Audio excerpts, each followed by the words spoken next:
Saudara, Komnas HAM menyerahkan rekomendasi terkait kasus pembunuhan berencana Brigadir Yosua ke Bareskrim Polri. Ada 3 poin substansi terkait temuan Komnas HAM dalam kasus ini.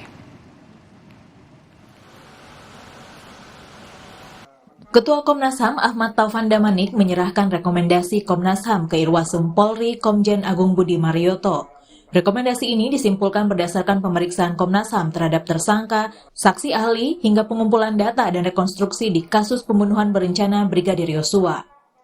3 poin substansi rekomendasi dari Komnas HAM yakni pertama, terkait kasus pembunuhan berencana, di mana Komnas HAM menyebutnya sebagai extrajudicial killing.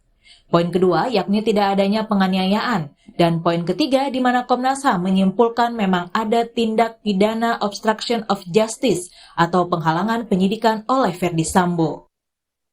Tentu saja kami juga pada waktu itu menyampaikan posisi Komnas HAM sebagai lembaga negara di bidang hak asasi manusia, yaitu posisi imparsial. Itu sebabnya kami waktu itu memang tidak masuk ke dalam tim sus, lebih karena pertimbangan-pertimbangan imparsialitas atau yang dalam bahasa sehari-hari independensi itu.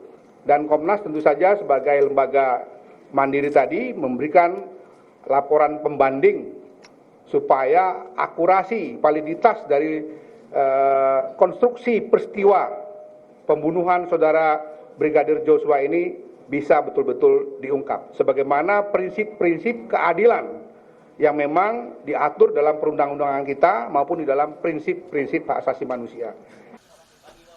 Irwasum Polri yang juga bertindak selaku Ketua Tim Sus Polri, Komjen Agung Budi Marioto menyebut rekomendasi Komnas HAM pasti akan ditindaklanjuti oleh penyidik Bareskrim Polri hingga melengkapi penyidikan sampai ke tahap persidangan. Rekomendasi kepada kami, Polri, terutama Bareskrim karena selalu penyidik, dan tentu Polri akan menindaklanjuti apa-apa yang direkomendasikan Komnas HAM untuk kita lakukan penyidikan sampai dengan di persidangan. Komnas HAM juga memperlihatkan foto jenazah Yosua sesaat setelah penembakan di rumah dinas Ferdy Sambo di Duren 3, Jakarta. Terlihat Yosua terkapar seusai ditembak oleh Eliezer. Foto ini menjadi salah satu data penting dalam pengungkapan kasus pembunuhan berencana Brigadir Yosua. Yang berikutnya terdapat anggota kepolisian yang diduga mengkonsolidasi tempat kejadian perkara beberapa saat setelah peristiwa kejadian. Nah, ini yang kita maksud adalah kita mendapatkan beberapa foto penting yang kita dapatkan pada tanggal 8. Jadi pada tanggal 8 itu kami mendapatkan foto pasca kejadian. Jadi sesaat pasca kejadian nggak sampai 1 jam. Jadi foto itu masih kalau dicek lini masa rekam jejak digitalnya itu diambil kurang dari 1 jam pasca peristiwa. Sementara itu sebelumnya akun YouTube Polri mengunggah video yang menampilkan adegan penembakan di rumah dinas Ferdy Sambo yang berdurasi 2 menit 4 detik. Dalam adegan animasi terlihat Ferdy Sambo juga menembak Yosua. Setelah itu Ferdy Sambo kembali melepaskan beberapa tembakan ke arah dinding rumah dan lemari untuk menunjukkan bahwa telah terjadi tembak-menembak. Tim Sus dan Komnas HAM bersepakat bahwa meskipun bekerja imparsial, tapi Komnas HAM dan Polri selalu berkoordinasi, khususnya terkait pengungkapan kasus pembunuhan Brigadir Yosua. Komnas HAM pun ikut hadir dalam rekonstruksi yang digelar oleh Polri pada Selasa lalu. Tim Liputan Kompas TV. Saudara, bagaimana versi lengkap rekomendasi Komnas HAM terkait kasus pembunuhan berencana Brigadir Yosua? Kita akan tanyakan kepada Ketua Komnas HAM Ahmad Taufan Damanik. Bung Taufan, saya tahu bahwa Komnas HAM tadi memberikan 3 rekomendasi dan 4 kriteria pelanggaran HAM dalam kasus ini. Tapi sebelum saya bertanya soal itu, saya ingin bertanya dulu soal foto yang kemudian disampaikan oleh Komnas HAM tadi. Itu adalah foto saat kejadian di titik lokasi di mana Yosua ditembak. Iya, dan foto itu semakin memperjelas bahwa tidak ada tembak-menembak antara Richard dengan Joshua. Karena kalau digambarkan tembak-menembak itu posisinya tidak mungkin dia jenazahnya ada di lokasi yang tadi kita perlihatkan ya itu. Betul. Meskipun juga ada pertanyaan, kalau ditembak 5 kali, betul ya? Termasuk terakhir disebutkan ditembak di bagian kepala. Tidak ada darah sama sekali yang tercecer dalam foto tersebut. Ada, itu di sekitar bagian atas, bagian sekitar kepala dari almarhum Joshua itu ada genangan darah. Meskipun Memang yang tidak Ya. terlihat adalah ceceran-ceceran darah di Betul. tempat lain. Betul. Meskipun ketika 5 tembakan tentu kan memunculkan hal yang Betul. seharusnya agak banyak begitu ya. Ini Betul. bayangan yang kemudian terjadi, tapi tidak terjadi dalam foto itu. Betul ya, Bung Taufan? Betul, ya. Dia hanya genangan darah di sekitar kepala, leher dari almarhum. Oke. Maka ada dugaan juga sebetulnya ada jejak-jejak tertentu yang juga mungkin dihilangkan. Betul. Itu yang kemudian saya mau tanyakan. Artinya di lantai dan lain sebagainya, saya tidak melihat itu dalam foto. Betul, ya. Jadi kalau kita dengar cerita misalnya Richard kan dia katakan dia menembak posisinya sebelum di tempat yang tadi ada foto jenazah itu. Jadi sudah Nanti digeser kalau- kemungkinannya, sudah digeser dari lokasi tempat eksekusi. Bisa begitu, bisa jadi ceceran darah di sebelumnya itu sudah dihilangkan, bisa jadi begitu. Oh, sudah dibersihkan. Itu foto Ya. siapa yang boleh saya agak perdalam dikit soal ini ya, Bung Taufan ya, kalau Anda mungkin tidak keberatan. Siapa yang melakukan foto itu? Itu dari beberapa anggota kepolisian yang kemudian tempo hari diperiksa ya oleh Itsus itu ya. Kemudian dari jejak digital mereka ditemukan ada foto-foto, tidak satu Oke. itu, banyak sekali foto-foto termasuk beberapa barang bukti yang tadinya masih ada, misalnya kemudian sekarang setelah itu ketika tim sus memeriksa sudah tidak ada gitu. Itu kelihatan juga, makanya jadi ketahuan bahwa memang ada barang-barang atau barang bukti yang dihilangkan. Artinya bukan oleh ke-5 tersangka itu yang memfoto itu. 5 tersangka pembunuhan berencana. 338 dan 340. Itu Bukan. dari petugas yang datang awal itu. Oke, baik. Yang kemudian sekarang mungkin tengah dilakukan pemeriksaan soal obstruction of justice. Ya, karena itu semakin memperlihatkan peran dia Ya. dalam obstruction of justice itu. Tentu saya meyakini bahwa tidak hanya ada satu foto, pasti ada foto yang lain karena tidak mungkin hanya diambil satu foto. Ya, ada banyak foto. Termasuk juga foto tubuh. Ya. Makanya itu foto itu juga semakin meyakinkan hasil otopsi pertama, kedua yang mengatakan bahwa memang tidak ada penyiksaan itu. Karena di foto-foto yang Ya. mereka ambil itu foto yang masih sangat awal ya.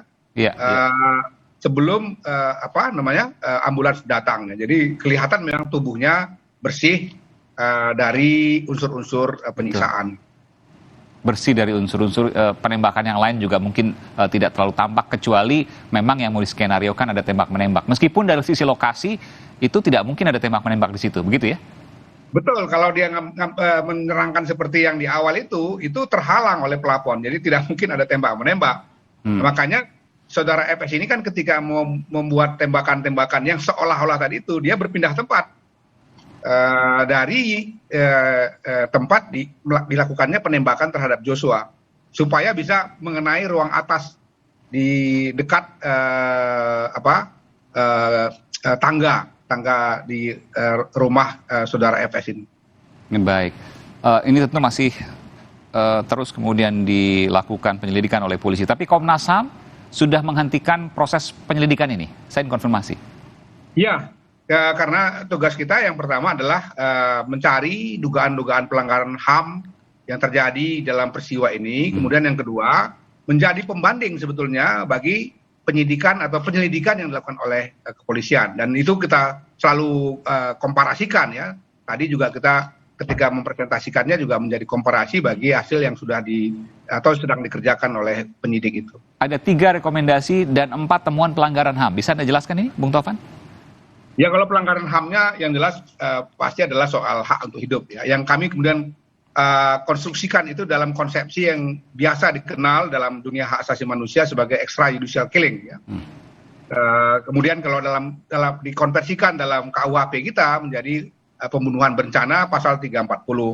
Kemudian ada pelanggaran obstruction of justice yang kami uraikan demikian rupa yang itu saya kira menjadi penyempurna. Kalau kita bilang ini kejahatan sempurna, ya obstruction of justice itulah penyempurnanya. Karena orang yang melakukan satu pembunuhan berencana, kemudian dia melakukan lagi satu pembuatan skenario diikuti dengan penghilangan barang bukti atau perusakan, melakukan disinformasi dan lain-lain, sehingga kemudian pada tahap-tahap awal memang petugas kepolisian, penyidik kepolisian itu sangat sulit. Bahkan penyidik-penyidik yang di awalnya adalah orang-orang yang bekerja di di bawah pengaruh dari saudara FS sebagai seorang jenderal polisi. Lalu kemudian ada 3 rekomendasi yang disampaikan Komnas HAM kepada pihak kepolisian. Bisa Anda sampaikan?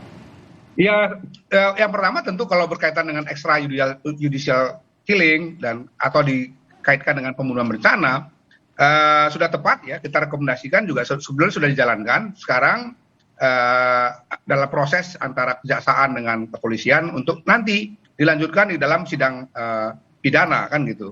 Tetapi untuk itu kami juga sebenarnya menambahkan beberapa hal penting kepada teman-teman dari kepolisian ketika tadi bertemu di kantor Komnas HAM untuk betul-betul memperhatikan ada beberapa pembuktian-pembuktian yang menurut kami atau bahasa sederhananya jangan terlalu bergantung kepada kesaksian atau pengakuan-pengakuan, tapi harus ditambahkan dengan barang bukti atau alat-alat pendukung lain sehingga kemudian dia menjadi akurat nanti ketika di persidangan. Termasuk terakhir saya bertanya pada Anda menyaksikan langsung kemarin soal rekonstruksi dan ada perbedaan antara pernyataan Barada Eliezer dengan keempat tersangka lainnya, betul?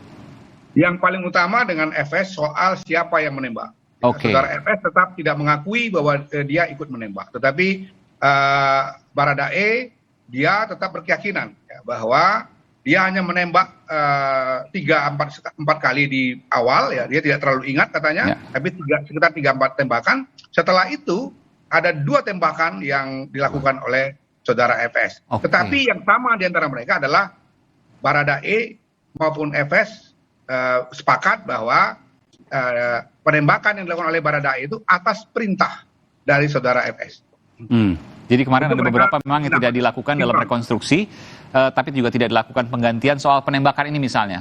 FS yang kemudian menembak ke Yosua tidak dilakukan, tapi kemudian dalam proses virtual 3D-nya atau animasi 3 dimensinya itu kemudian digambarkan. Ya, penyidik tetap berkeyakinan. Kami juga saya kira berkeyakinan bahwa tidak mungkin hanya Barada E yang menembak.